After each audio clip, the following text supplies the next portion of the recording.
उपमुख्यमंत्री अजित पवार यांचा पुण्यामध्ये रोड शो सुरू आहे। प्रभाग क्रमांक 34, 32 आणि प्रभाग क्रमांक 8 मधनं हा रोड शो निघालेला आहे। महानगरपालिका निवडणुकीच्या प्रचाराचा आजचा शेवटचा दिवस आहे आणि त्याआधी वेगवेगळ्या ठिकाणी महत्त्वाचे बडे नेते भेटी देत आहेत, प्रचारात सहभागी होत आहेत।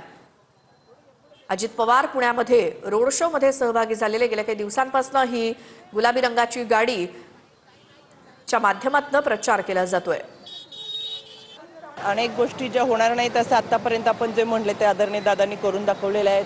त्याच्यामुळे पुणेकरांची गरज काय आहे तर त्या गरजेनुसार सुविधा देण्याचा प्रयत्न आदरणीय दादा करतात।